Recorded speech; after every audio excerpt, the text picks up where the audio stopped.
antes de nós compartilharmos a palavra, nós vamos orar ao Senhor,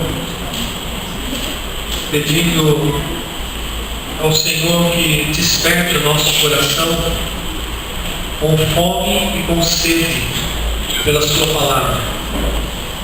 O Senhor Deus diz que é necessário que nós tenhamos fome e sede. E eu estava pensando nessa palavra e eu me lembrei de um fato que a minha esposa comentou comigo essa semana, e está relacionado à fome e também à sede. E a hora que o Júnior também citou, né, Deus, ele é como um pai, com os braços abertos para nos receber como crianças, como filhos, né? E essa semana a Madalena estava me contando, né? Ela é professora na creche e cuida de bebês, né? E ela pegou um bebê no colo bem próximo da hora de dar comida para a criança, e essa criança estava desesperada de fome. E assim que ela pegou aquela criança no colo, a criança se deitou e foi direto no seio dela, com as duas mãos e com a cabeça e querendo mamar de todo jeito, por cima da roupa mesmo. E eu fiquei olhando, pensando nisso agora, né? Eu falei, por que o nosso coração, o nosso desejo por Deus não é como uma criança sedenta e com fome? Se fosse a mãe, né? Se fosse a mãe da criança, seria até algo natural. A criança sabe que é mãe, mas não era nem a mãe. A criança não estava se importando se era mãe ou não. Ela sentiu um colo e um aconchego e achou um seio para ela, era tudo que precisava. Interessante a gente olhar para esse aspecto e para a nossa vida, amados. Porque o nosso Deus nos trata como filhos. E Ele tem para nós um alimento precioso, que é a sua palavra. E nossa vida espiritual, ela não prevalece, não é possível que a gente consiga sobreviver se nós não nos alimentarmos da palavra de Deus. Então eu quero que você ore pedindo para que Deus coloque no seu coração fome e sede pela palavra de Deus. Igual aquela criança desesperada, não importava que não era mãe, mas ela queria o leitinho dela. Então, esse sentimento natural que existe na criança quando ela está com fome, né, de procurar a fonte de alimento, né, tem que haver no nosso coração, irmãos. Senão o que acontece? Domingo após domingo a gente vem e traz uma palavra. O pastor Hernandes, que nós ouvimos a semana passada, ele disse que o pastor ele é um dispenseiro. O que é um dispenseiro? Ele vai na dispensa de Deus, onde fica guardado os alimentos, e a dispensa. É uma palavra um pouco antiquada, mas é o lugar onde o alimento fica guardado. A dispensa de Deus, Deus é o dono da dispensa e lá Ele põe a palavra. Nós temos a missão de buscar a palavra e entregar para a igreja. E é uma tremenda responsabilidade fazer isso. Mas se quem recebe não está com fome, não vai ter o proveito necessário daquela palavra. Então notem que não depende só de nós pastores orarmos, nos consagrarmos, buscar, estudar, conhecer a palavra, se aprofundar e trazer para a igreja. Eu não quero nem ousar perguntar o que você ouviu na pregação de domingo passado, de domingo retrasado, porque a tendência nossa é se esquecer da palavra, da mensagem durante a semana. Graças a Deus hoje tem o recurso da internet, né? E lá no site da Manaim, no Face da Manaim, está todas as pregações, inclusive as de quarta-feira, né? E Deus seja louvado pela vida do Samir e da Sidineia, que estão cuidando disso, né? Mas, amados, a palavra de Deus é o alimento mais precioso para a nossa vida. Se há alguma coisa que pode transformar o homem de dentro para fora, é a palavra de Deus. Então vamos orar nesse momento. Quero que você curva a sua cabeça e peça ao Espírito Santo que a palavra que vai ser pregada, ela venha falar ao teu coração. Você venha se alimentar dela como uma criança que anseia pelo leite, saciar a fome. Assim tem que estar o meu e o seu coração pela palavra de Deus. Senhor Deus e Pai, coloca no nosso coração esse anseio, esse desejo pela Tua palavra. Pai, nós não queremos ser apenas ouvintes, queremos ser praticantes, que ela seja transformadora na nossa vida. Senhor, que a Tua palavra venha nos dar direção, venha trazer resposta, venha abrir nossos olhos, venha nos exortar, que a Tua palavra venha trazer conforto, que a Tua palavra, Deus, venha transformar nossa mente, renová-la, para que nós venhamos a conhecer qual é a boa, perfeita e agradável vontade do Senhor. Pai, em nome de Jesus, essa palavra que vai ser pregada daqui a alguns instantes, que o Senhor coloque ela profundamente no coração da Tua igreja, nos alimente com ela. Senhor, eu peço, me capacita a transmiti-la com fidelidade. Coloca sobre a minha vida da Tua unção e da Tua autoridade, para que eu possa ser eficiente, ó Deus, nesse ministério, como dispenseiro do Senhor. Em nome do Teu Filho Jesus Cristo é que eu oro. Amém. Glória a Deus. Eu estava me lembrando também de um fato que acontecia algumas vezes na minha infância. Eu gostava muito de conversar com o meu avô, né? E volta e meia a gente conversava e ele contava aquelas histórias do sítio, né, da onde ele viveu. E as pessoas que vieram da roça, né, elas sabem olhar para o tempo e dizer se vai vir chuva. Elas sabem olhar, dependendo do jeito que os pássaros estão voando, se o tempo vai virar tempestade, se vai ficar feio, né? E meu avô contava algumas histórias assim, e às vezes ele citava o tempo, né? Ah, quando eu vi que levantou o vento, quando levantou o decá, né? Ele falava algumas coisas assim, e eu lembro, né? A gente lembra daquelas histórias, e o camponês, ele sabe discernir o tempo, muito mais do que quem mora na cidade. Mas há um tempo que nós também precisamos discernir, que são os tempos da nossa vida. A nossa vida, ela também tem etapas. E nós precisamos discernir quando Deus começa a fazer uma mudança na nossa vida. Quando Deus começa a mostrar algo para nós, olha, eu quero fazer algo diferente. Eu quero que você passe a viver de uma maneira diferente. Eu tenho um plano melhor para a tua vida. Então isso é um tempo, é como se fosse uma estação que vai mudando. Eu me lembro um pouco antes da nossa conversão, no ano de 99, Deus começou a preparar essa mudança de tempo alguns anos antes. 96, 97, 98, as coisas foram se transformando na nossa vida.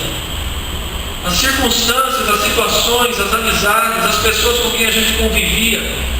Eu percebi que Deus começou a fechar algumas portas e abrir outras. Isso, amados, é o que a gente chama de uma mudança de estação na nossa vida. É igual quando você percebe que você é um adolescente e você ama um tênis lá que você comprou, um tênis de marca, e de repente você usa, guarda ele, passa algum tempo, você vai pôr e não serve mais. O adolescente cresce muito rápido, né? Mudou a estação, aquele calçado não serve mais. Então a nossa vida, ela é um ciclo. Não acontece isso apenas na adolescência, na infância. A nossa vida toda é um ciclo. Há fases, inclusive, da velhice em que Deus prepara algo novo, Ele faz algo diferente. Ele chama e começa a mostrar que Ele está mudando o tempo. Olha, eu estou mudando o tempo na sua vida. Às vezes é na área profissional, às vezes é na área de ministério, às vezes é numa área de relacionamento, numa área de amizades. Deus faz mudanças. E o problema do ser humano é que nós somos resistentes às mudanças. Nós não queremos mudar. A gente muitas vezes quer sentar e deixar as coisas do jeito que estão, sempre foram assim. Senhor, está bom assim, para que mexer? Em time que está ganhando não se mexe. Mas Deus, Ele não age conforme a nossa vontade. Principalmente para nós que cremos em Deus, Deus age conforme a vontade dEle. E quando Deus quer pegar um servo ou uma serva e fazer uma mudança na vida, Ele sabe que Ele não pode fazer do dia para a noite, porque senão nós não vamos suportar as transformações.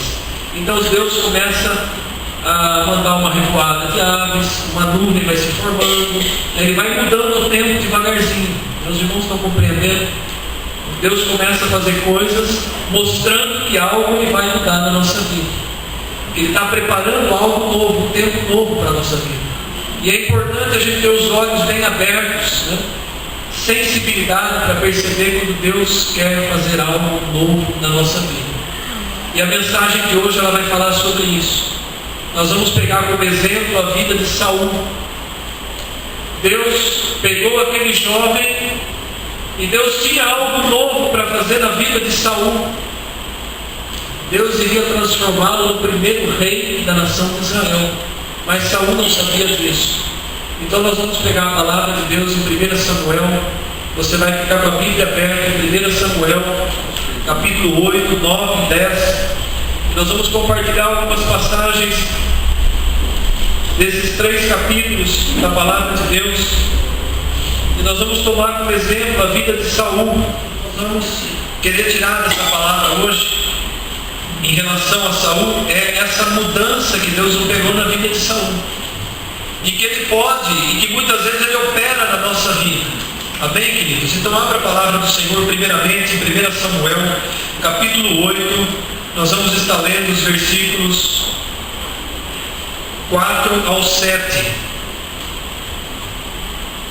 Diz assim a palavra de Deus: Então os anciãos todos de Israel se congregaram e vieram até Samuel a Ramá, e lhe disseram: Vê, já estás velho, e os teus filhos não andam pelos teus caminhos. Constitui-nos, pois, agora um rei sobre nós, para que nos governe como tem todas as nações. Porém esta palavra não agradou a Samuel, quando disseram: Dá-nos um rei para que nos governe. Então Samuel orou ao Senhor, e disse o Senhor a Samuel: Atende a voz do povo em tudo quanto te disse, pois não rejeitou a ti, mas a mim, para eu não reinar sobre eles. A história de Saul começa aqui, amados, embora ainda não citou o nome de Saul.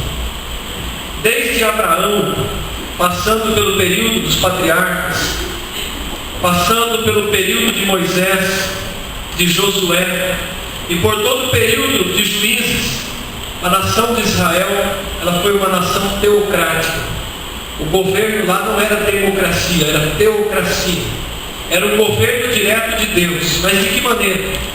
Deus levantava um homem, e através daquele homem Deus governava a nação. Não havia um rei em Israel. O último período foi o de juízes, onde Deus levantava homens e também mulheres que julgaram a nação de Israel. Eram pessoas que davam direcionamento à área política, às situações religiosas, às circunstâncias de guerras. Eram pessoas que Deus tomava do meio do povo e capacitava. Deus enviava o seu Espírito sobre essa vida, e essa vida se tornava capaz de servir a Deus naquele ministério. E Samuel foi o último juiz da nação de Israel.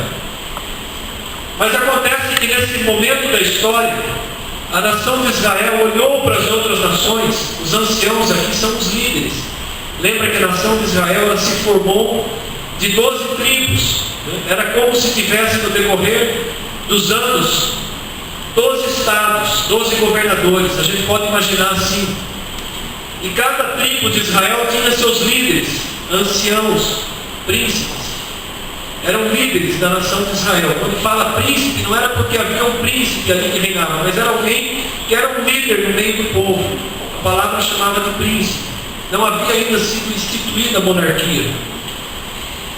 Mas Israel, a partir desse momento da história, olha para as outras nações e eles também querem ter um rei. E havia alguns motivos bons para que eles naquele momento pedissem um rei. O primeiro motivo, é que havia um consenso entre os anciãos de Israel. Eles se juntaram e eles estavam em unidade, um consenso para que eles pedissem um rei. O segundo motivo era que Samuel já era um homem velho. Embora isso não fosse motivo aos olhos de Deus, aos olhos do homem era um motivo. Olha, Samuel já envelheceu. E havia um problema maior. Os filhos de Samuel eram o que nós chamamos hoje de desviados. Eles não seguiram os caminhos do pai. Eles subornavam. Eles estavam até julgando em 2 cidades importantes de Israel, mas eles aceitavam o suborno. Eles pervertiam o direito.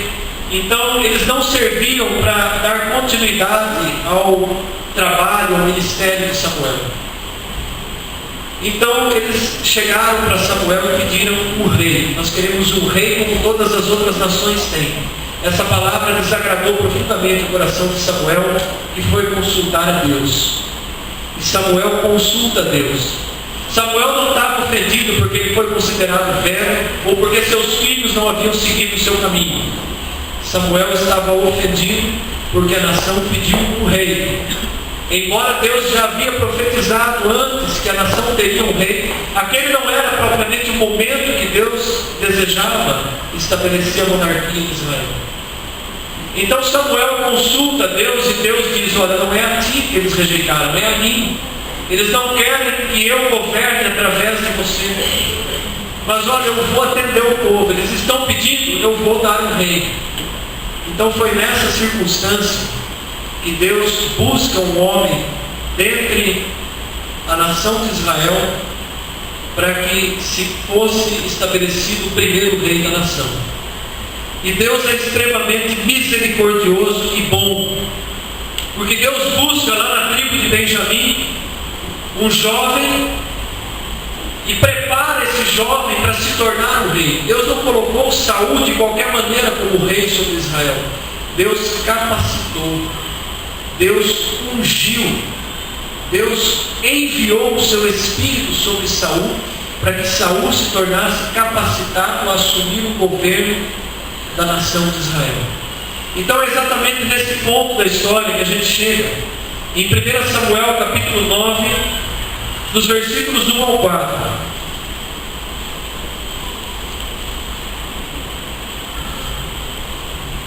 Havia um homem de Benjamim, cujo nome era Quis, filho de Abiel, filho de Zeror, filho de Becorate, filho de Afias, benjamita, homem de bens.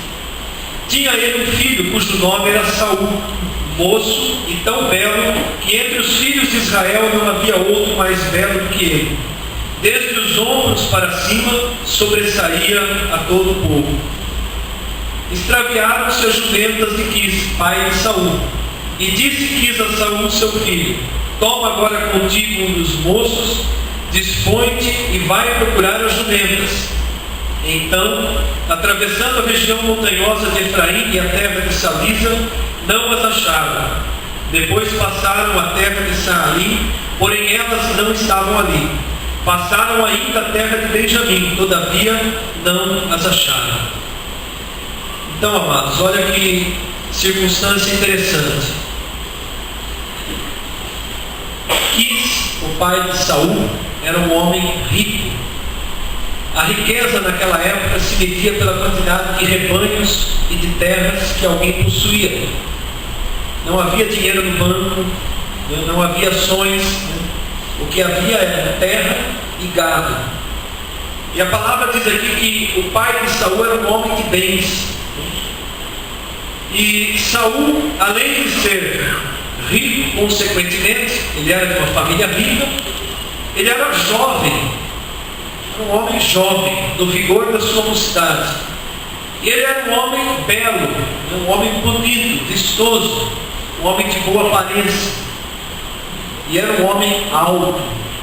Mais adiante diz que ninguém em Israel era mais alto que Saul. Ele sobressaía com o ombro para cima. Se tivesse uma multidão de jovens, Saul sobressaía. Era como se o Felipe ficasse em pé, todo mundo aqui, o Felipe em pé, a gente vê o Felipe mais alto, O Benão, que está aqui conosco, o Oséias, era um homem assim, bonito, como o Felipe também, Era Saul, mas você batia o olho e você via de longe. Era o cara, Quando o Brasil elegeu o Fernando Collor de mello presidente, muitos, aliás muitas, votaram nele porque ele era jovem, bonitão, simpático, era um cara bonito. Então esse é o protótipo que a gente escolhe para ser rei. Nós somos uma nação, nós vamos escolher quem? Uma pessoa feia, acabada, uma pessoa cheia de problemas, um baixinho, pequenininho, miudinho. Não, vamos escolher alguém grande, forte, vistoso, rico. Então foi isso que Deus deu para a nação de Israel, para que o povo nem reclamasse em relação à aparência. Deus escolheu Saul. Saul ainda não sabia que ele era escolhido para ser o primeiro rei de Israel. É aqui que a gente volta para aquela questão que nós iniciamos a palavra. Saul era um jovem que dentro da cultura da época servia ao seu pai. Apesar de ele ser herdeiro, ser dono de tudo aquilo, o pai é quem dava as ordens. Aliás, deveria ser assim nos dias de hoje também. E o pai de Saul dá uma missão para Saul. Olha, jumentas se extraviaram. Hoje nós não damos muito valor para animais, mas uma jumenta naquela época valia mais, segundo os historiadores, do que o gado, do que o cordeiro, do que o rebanho, porque era um animal de trabalho. Era um animal que arrastava o arado, era um animal que servia para fazer força. Não eram muitos que tinham jumentas, rebanhos de jumentas. E as jumentas de Quis se extraviaram. E aí Quis chega para o seu filho e fala: olha, eu vou dar um trabalho para você. Pega um servo aqui da casa e vai atrás tentar descobrir onde foram parar as nossas jumentas. Então aqui entra um problema para Saul. Saul recebeu uma missão, uma obrigação que ele tinha de obedecer, mas era um problema, estava muito bem, de repente surge ali um problema na vida de Saul. Meu Deus, meu pai não podia pedir para algum empregado ir atrás, tem que pedir para mim. Mas ele vai. Então esse é o primeiro detalhe. Havia um problema na vida de Saul. Esse foi o primeiro sinal, irmãos. O primeiro sinal que Deus ia mudar alguma coisa na vida de Saul. De repente você começou a vivenciar um problema na sua vida. Talvez esse problema seja o primeiro sinal de que Deus pretende mudar alguma coisa em relação à sua vida. Guarda o que eu vou dizer: problemas podem se transformar em propósitos. Problemas podem se transformar em propósitos. E Saul tinha ali na sua frente um problema, um baita de problema. Achar que eram jumentas. Ele sai de um lugar, passa por uma região, vai para uma outra região, passa por uma terceira região, já havia se distanciado da sua casa, da sua cidade, e nada de encontrar aquelas jumentas. Esse era um problema sério na vida de Saul. E aí chega no versículo 5 que nós não lemos, e o jovem Saul pensa em abandonar aquela missão. Olha, nós não vamos achar essas jumentas, vamos voltar para casa. Se perdeu, perdeu. Quantas vezes nós não agimos assim? Surge um problema na nossa vida que nós precisamos resolver, e o problema começa a se tornar um pouco difícil, um pouco insistente o problema, e a gente quer abandonar o problema. Não, vamos colocar isso debaixo do tapete. Vamos fazer de conta que esse problema não está acontecendo. Vamos esconder esse problema. Amados, problema pode se tornar um grande propósito na sua vida. Saul pensou em fazer isso. No versículo 5 ele diz assim para o seu moço: vindo eles então à terra de Zup, Saul disse para o seu moço, aquele que vinha com ele: vem e voltemos, para que não aconteça que o meu pai deixe de se preocupar com as jumentas e comece a se preocupar conosco. Então Saul pensa em abandonar aquela missão que o pai havia dado para ele. Ele pensa em voltar para casa sem mesmo encontrar jumentas. Às vezes nós agimos assim. Às vezes nós abandonamos porque a coisa começa a ficar difícil. Mas graças a Deus que esse moço que estava junto com Saul, ele dá um conselho para Saul, e um conselho muito sábio. A palavra de Deus diz que na multidão de conselhos há sabedoria. Muitas vezes quando você se vê em meio a um problema, uma situação complicada, é bom você buscar conselhos, principalmente com quem tem experiência de vida. Você não deve tentar resolver as coisas sozinho. Então, em determinadas situações, é importante que nós busquemos conselho. Você não é obrigado a obedecer ao conselho, mas é importante você ouvir opiniões de pessoas mais maduras, mais experientes, que podem de repente ser um instrumento de Deus para te abrir os olhos. E aquele amigo de Saul, ele disse assim: olha, nessa cidade há um homem de Deus, que interessante. E ele é muito estimado. Eu estou lendo o versículo 6. Tudo quanto ele diz acontece. Vamos lá mostrar-nos-á porventura o caminho que devemos seguir. Eles decidem buscar um homem de Deus. Aqui acontece algo tremendamente importante. O problema de Saul e daquele moço sai do nível natural e ele sobe para um nível espiritual. Muitas vezes, para que nós tenhamos entendimento da circunstância que nós estamos vivendo, nós precisamos sair do nível natural que nós enxergamos e buscar em Deus. Saber o que é que está acontecendo, por que isso está acontecendo comigo. Então isso é dar um passo no nível espiritual. Você sobe de nível. Você não está mais resolvendo o problema por sua própria conta. Num dado momento você parou e foi buscar a direção de Deus. Isso é algo fantástico. Nós precisamos agir assim, irmãos. Ali estava um problema na vida de Saul e de repente aquele moço dá um conselho: olha, tem um homem de Deus nessa cidade, vamos lá e vamos buscar a direção, vamos ver o que o homem de Deus tem para dizer para nós. Então isso é um conselho maravilhoso. Quantas vezes a gente carrega o problema sozinho e não quer abrir, e a gente não encontra saída e não quer buscar. Notem que eles não foram buscar conselho com o ímpio, eles foram buscar o conselho com o homem de Deus, com alguém que tinha temor a Deus. Então quando você tiver que buscar conselho, preste atenção com quem você vai buscar conselho. Busque conselho com alguém que tem uma vida de compromisso com Deus, alguém que seja temente ao Senhor. Então eles buscam a Samuel. Samuel era nada mais, nada menos que o principal profeta de Deus na nação de Israel naquele momento da história. Nós não vamos ler o texto todo, nós vamos ler alguns versículos. Eles chegam para Samuel, para o homem de Deus. Eles entram na cidade e encontram a Samuel. E Deus é maravilhoso. Deus já havia falado com Samuel: olha, amanhã por essas horas vai vir um jovem da tribo de Benjamim, e esse jovem vai te procurar aqui na sua cidade, e é ele a quem você vai ungir como rei sobre a nação de Israel. Deus já havia conversado com o homem de Deus a respeito da vida de Saul. Então veja que Deus já tem tudo preparado, amados. Quando surge um problema na nossa vida, a gente vai buscando direção até que a gente chega e busca em Deus a direção, a solução para o problema. Quando nós damos o primeiro passo em direção a Deus, Deus já está preparado com aquilo que vai resolver a situação da nossa vida. Amém? Amém. Tiago diz assim: achegai-vos a Deus, e Ele se chegará a vós outros.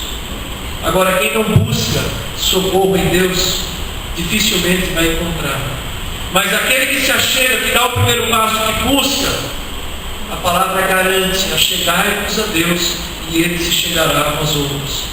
Então Saul e o moço, eles buscam em Samuel a direção de Deus. E Samuel chega e conversa com eles e revela para Saul. Olha o que Deus estava fazendo com a vida de Saul. Até então Saul era simplesmente um jovem de Israel que era muito bem financeiramente, vinha de uma família rica, que trabalhava junto com o seu pai, era um jovem que tinha uma vida estabilizada, que tinha um futuro razoável, garantido por causa da herança que ele receberia um dia dos seus pais. Mais cedo ou mais tarde ele se casaria, constituiria uma família, mas Deus começa a soprar um vento. Deus começa a mandar as aves, mostrando para ele que o tempo da vida dele ia começar a mudar. Será que Deus não está fazendo exatamente isso na sua vida nesse momento? Mostrando que Ele quer começar a fazer algo diferente, que Ele vai tirar você daquilo que você vem vivendo, para colocar você numa vida diferente. Foi isso que Deus fez com Saul. Deus começou a mostrar uma estação diferente. porque ele queria fazer de Saul rei daquela nação. Então essa é uma lição que nós precisamos trazer para a nossa vida hoje. Acompanhar as mudanças, olhar para aquilo que está acontecendo ao nosso redor. Senhor, por que essa situação está acontecendo na minha vida? O que o Senhor está querendo me mostrar com isso? Por que justo agora aconteceu isso comigo? Eu lembro de algumas coisas que Deus fez, para que eu me rendesse a Ele. Uma das coisas que Deus fez foi permitir que um carro que eu tinha, que não tinha seguro, fosse roubado no momento em que eu já estava financeiramente complicado. No ano de 97. Nós já estávamos numa situação financeira complicada, e o nosso único carro que a gente usava para trabalhar foi roubado, e não tinha seguro. Uma outra situação que Deus fez foi que pessoas que atrapalhavam o nosso caminho com Deus, simplesmente Deus fez com que a amizade ruísse, como se terminasse aquele relacionamento. Eu perdi amigos, eu não entendia porquê. Sem mais nem menos acontecia uma discussão e a pessoa virava as costas e acabava a amizade. Deus começou a cortar várias situações da nossa vida. Numa hora complicadíssima, eu perdi o emprego. Aliás, eu não perdi, eu joguei fora. Então, amados, a gente não enxergava o que estava acontecendo, mas Deus estava mudando as circunstâncias, porque Ele queria fazer algo diferente com a minha vida. Então, muitas vezes o irmão ou a irmã está vivendo essa situação, e Deus está querendo fazer algo diferente, Ele vai fazer devagar, Ele vai começar a te mostrar que a situação precisa mudar. E quanto mais cedo você enxergar que a situação precisa mudar, e quanto menos resistência você oferecer, melhor vai ser a situação. Mais fácil você vai passar por essa transição. Decidir por um casamento é uma transição. Quando a gente namora, passa mais um tempo, fica noivo, e aí você tem que decidir por um casamento. Amados, é uma transição. Eu lembro quando foi comigo. Eu estava no antigo Bar Garoto comendo um lanche com a minha namorada, Madalena. E aquele dia ela falou: o negócio é o seguinte, ou a gente fica noivo ou termina por aqui. Foi uma transição, foi meio rápido. O negócio é o seguinte, naquela semana eu comprei criança. Deus seja louvado. Amém. Mas entende que é uma transição, que é um passo que a gente tem que dar. Eu citei isso como exemplo, mas há outras áreas da nossa vida que são exatamente dessa maneira. Então, confia em Deus e não tenha medo de dar o passo. Porque se você é filho de Deus, é filha de Deus, Deus está no controle. Deus está conduzindo as circunstâncias. E quanto mais a gente resiste, mais Ele vai colocando situações para que a gente ceda à vontade dele. E a situação de Saul foi exatamente essa. Samuel chega para Saul. Vamos ler o versículo 14 ao 17 do capítulo 9. Quando Samuel viu a Saul, o Senhor lhe disse: eis o homem de quem eu já te falara, este dominará sobre o meu povo. Então aqui tem um encontro de Saul com Samuel. Agora olha atentamente o versículo número 20. Quando Saul chega para Samuel, Samuel vem com a solução do problema, amados.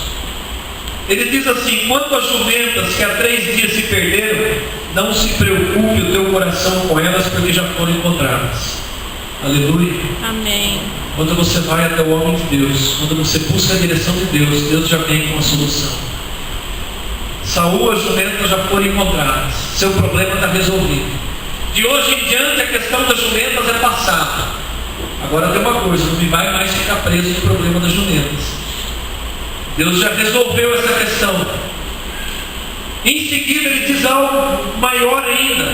Ele diz assim: e para quem está reservado tudo que é precioso em Israel, não é para ti e para toda a casa do teu pai? Ao mesmo tempo que a palavra vem dizendo que o problema já está resolvido, ela vem com algo novo de Deus. Olha que maravilha. Ele busca a direção de Deus. Deus resolve aquela circunstância do problema e dá algo novo, uma visão nova. Para quem está reservado tudo que existe em Israel, se não é para você? Em outras palavras, o Senhor estava dizendo para Saul assim: Saul, eu estou mudando a sua vida. Você não vai mais ter que se preocupar com o gado, o rebanho do seu pai, com as jumentas, nem com o cordeiro. Morreu, essa questão já terminou. Daqui para frente você vai ser rei de Israel. Eu vou te colocar como o primeiro rei dessa nação. E eu vou te capacitar para isso. Eu vou dar provisão para você. Isso é maravilhoso, amados. A mudança na vida de Saul, a mudança que Deus faz na nossa vida, temos que estar preparados para isso. O nosso coração tem que estar aberto para essas mudanças, para essas situações. E aí então, o jovem Saul recebe essa palavra tremenda de Deus. E essa palavra vem para nós hoje também. Meu irmão, minha irmã, esquece as jumentas. Elas já foram encontradas. O caso já foi resolvido. Quando a gente olha para as coisas que Deus faz, nós precisamos dar o passo de fé e seguir adiante. Quando a gente olha para essa circunstância, se Saul tivesse dito assim: mas espera aí, eu vou confirmar se realmente essas jumentas foram encontradas. Se ele tivesse duvidado daquela palavra que ele recebeu de Deus, a situação teria sido totalmente diferente. Se ele tivesse voltado atrás, a situação teria sido diferente. Mas Deus disse para ele: olha, agora uma proposta nova que eu te trago. Estou te trazendo uma proposta nova, vai mudar a sua vida. Então deixa para trás o que passou. Você tem que abandonar o que passou. Você tem que abrir mão daquilo que você fez até hoje. Olha, até hoje o que você fez foi uma bênção, mas para por aqui, porque eu quero que agora você faça algo diferente, algo maior, um propósito melhor na sua vida. Foi difícil entender quando Deus me deu um chamado pastoral, que eu deveria abrir mão do meu trabalho. Chega uma hora você fica naquela insegurança: mas espera aí, eu vou abandonar um emprego, uma estabilidade, a gente vai começar uma igreja, será que vai ter condição de sustentar a minha família? Como vai ser esse negócio? Entende, amados? Daí vem a fé. Se você não exercer, você não vê realizado o propósito de Deus. Então Saul parte para essa nova fase da vida dele. Lá em Mateus 9, versículo 16, Jesus diz assim: que ninguém põe remendo de pano novo numa veste velha. Porque o que acontece? O remendo novo vai arrancar parte da veste e o rasgo vai ficar maior ainda. O que a gente quer trazer com isso? Saul tinha um problema, Deus oferece algo novo, oferece algo maior. A veste velha representa a velha maneira de querer resolver os problemas. Deus quer resolver de uma maneira diferente. Deus não quer mais que você ponha remendo no problema. A fábrica de remendo fechou na sua vida. Deus quer te dar agora uma vestimenta nova. Amém? Você consegue trazer para a sua vida essa palavra? Deus não vai mais ficar pondo remendo na situação. Ele está abrindo um caminho novo, propondo algo novo para você fazer. Então, quando Deus propõe algo novo, nós precisamos entrar de cabeça, porque vem de Deus, é de Deus. Vamos em frente, vamos seguir nessa direção, vamos seguir nesse caminho. E as situações da nossa vida têm que ser decididas dessa maneira, buscando a direção de Deus e seguindo para onde Deus apontou. Foi isso que Saul fez. O problema dele foi resolvido. E é tão tremendo que Deus dá provisão, Deus dá uma visão para Saul que representava a provisão que ele precisava. Em 1 Samuel 10, versículo 3, quando Saul começa o caminho de volta, quando dali passares adiante, chegares ao carvalho de Tabor, ali te encontrarão 3 homens que vão subindo a Deus a Betel, um levando 3 cabritos, outro 3 bolos de pão e o outro pote de vinho. Eles te saudarão e te darão 2 pães que receberás da sua mão. essa situação que acontece na vida de Saul representava uma questão espiritual. Representava que Deus estava dizendo o seguinte para Saul: olha, você vai ir, você vai encontrar com os homens que estão subindo a Betel para me adorar, e eles vão te dar pão, eles vão te dar provisão. Recebe, porque vai vir a provisão. Então, de repente, você está com medo de assumir o compromisso, de tomar uma decisão, de seguir em frente aquilo que Deus está te mostrando, e vem essa palavra: olha, pode ir que a provisão acompanha. A provisão vem no tempo certo, vem junto. Entende a confiança que nós temos que ter em Deus? A provisão vem junto, a provisão vem no tempo certo. Saul é transformado em outro homem. Essa é a última parte da mensagem. Capítulo 10, do versículo 5 até o versículo 7. Então seguirás a Gibeá e Eloim, onde está a guarnição dos filisteus. E há de ser que entrando na cidade encontrarás um grupo de profetas que descem do alto, precedido de saltérios e tambores e flautas e harpas, e eles estarão profetizando. Versículo 6. O Espírito do Senhor se apossará de ti, e profetizarás com ele, e tu serás mudado em outro homem. Amém? Deus estava mudando a vida de Saul. Saul perde a forma antiga e recebe uma forma nova. Deus deseja fazer isso. Perder a forma antiga e receber uma forma nova. Quando nós nascemos de novo, acontece exatamente isso conosco. Nós deixamos para trás a forma antiga, a velha natureza, e começamos a viver uma vida nova. As coisas começam a ser vividas de maneira diferente na nossa vida.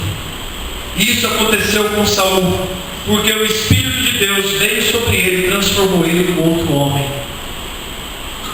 Ainda é assim nos dias de hoje. Quando você crê em Jesus Cristo como Senhor e Salvador da sua vida, quando isso é um ato de fé que verdadeiramente acontece no teu interior, de dentro para fora, você passa a crer que Jesus é o Filho de Deus, Ele é o Senhor, Salvador da tua vida. O Espírito de Deus vem sobre você e te transforma numa nova criatura. Eu creio que a grande maioria aqui já experimentou isso. Então, Deus seja louvado, porque Deus, quando deseja fazer algo novo conosco, e quando nós abrimos o nosso coração para que seja feito, Ele faz. E para a gente encerrar essa mensagem, assim como Deus tinha algo novo para Saul, eu creio que Ele tem algo novo para nós hoje. Porque o nosso Deus não é um Deus que faz e para, Ele continua fazendo. A cada etapa, a cada estação da nossa vida, Deus vai fazendo coisas novas. Quem ouviu a canção do Alma e Lua do sábado passado, quem teve o privilégio de adquirir o CD, há uma das canções que ele fala assim: Deus faz novo o velho povo que escolheu. Não há jovem ou velho em que não possa fazer isso. Deus faz novo.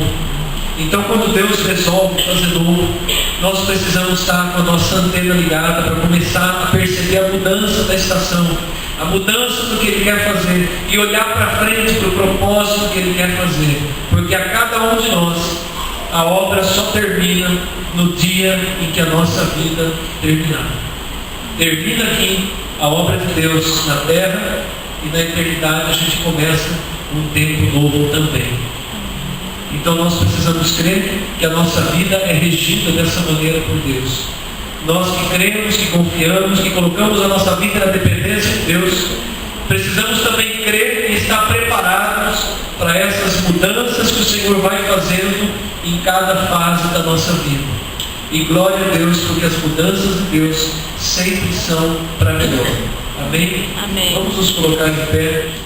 Deus e Pai, mediante essa palavra que o Senhor nos trouxe hoje, eu venho orar por mim e pela tua igreja que está aqui reunida, por cada um que o Senhor trouxe aqui hoje na tua presença.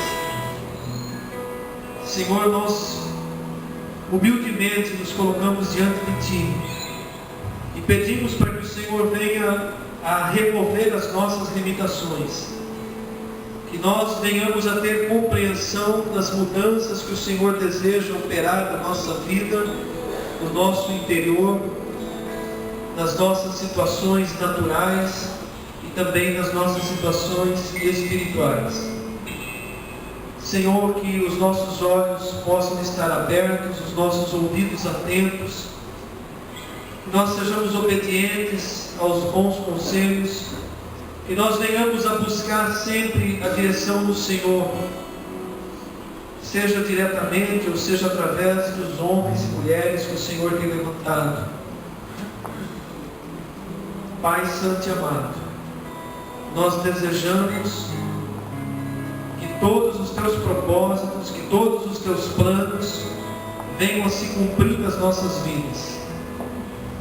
Que nós estejamos abertos para essas mudanças e que assim nós possamos desfrutar a cada tempo da nossa vida daquilo que é a tua vontade.